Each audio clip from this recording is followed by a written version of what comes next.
Pleased to be joined by the Flames Director of Sports Performance, Rick Davis. Rick, back in Buffalo, tell me, how many times is this that you've been to the Combine now, and how good is it to be back here and checking the fitness testing portion of this event out? Yeah, it's really an exciting time for these young men and these athletes that are entering a different transition period of their athletic and also professional careers. For me, this is my fifth Combine, and every time that I find that I have a different lens in how we can holistically identify and look at the athletes and what to perform in the physiological testing out there. It's an exciting time for sure. So we're through the meeting portion of the Combine with Craig Conroy, Todd Button, and the scouting staff, so to speak. This is a little bit different. Won't you tell me kind of what is on tap for these prospects? Mostly tomorrow. I know there's a few tests that have happened today on the Friday, but mostly for Saturday. What are these guys being put through, and what are the individual tests designed to provide yourself and your peers with? So there's a bunch of tests. What we're looking at is basically holistically trying to quantify the athlete's capability to perform work, and specifically in relation to ice hockey. So we have a couple different things: anthropometric, so it's height, weight, body composition, wingspan. We look at leg power, so it could be a vertical jump and a horizontal leg power.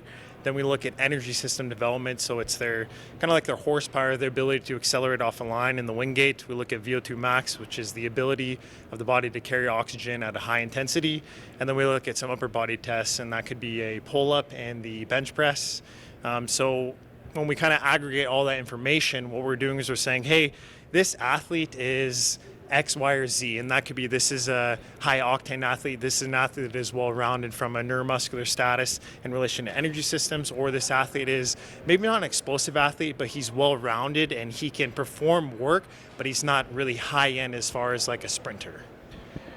I know you're going to be offered a wealth of data once the weekend is complete, but how important is it for you to get a look at these prospects with your own two eyes to get kind of that first look at them ahead of the draft?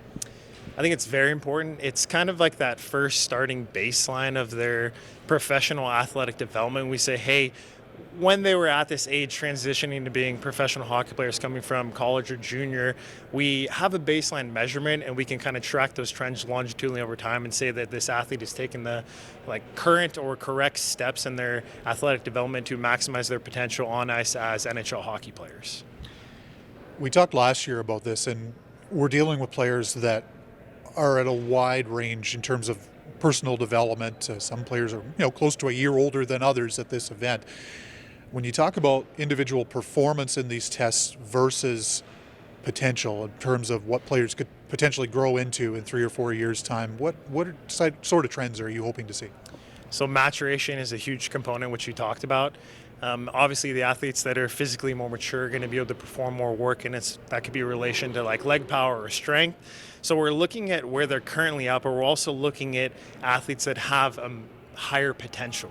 So when you're looking at overall muscular physique, and we're saying this guy has a higher maturation, his objective numbers might be at a higher ceiling.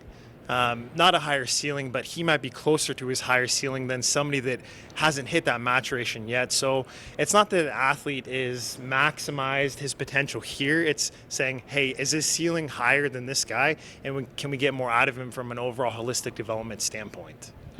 So in 3 weeks' time, you'll have taken the data, we'll be on the draft floor in Los Angeles, and potentially some of these players will become Calgary Flames prospects leading into development camp in early July. When it comes to narrowing down the data you have to the players that the Flames end up collecting, when you get to that stage in early July, what do you do with the data in terms of building out an individual plan for some of these players that end up becoming property of the Flames? Absolutely. What we do is we rank our cohorts. I'm just going to talk about the data a bit. We aggregate the information and we give them a total score of athleticism. And from there, we can really identify that, hey, this athlete has a high ceiling for, let's call it lower body neuromuscular power. Or we have an athlete that is really high in the energy systems, and we know that he can perform high intensity work and repeat that. But really gives us objective, quantified information to say that this athlete, for him to be his best NHL hockey player in the future, whether it's 1 to 5 years, we can kind of push out different areas of athletic development based on his physiological capabilities here.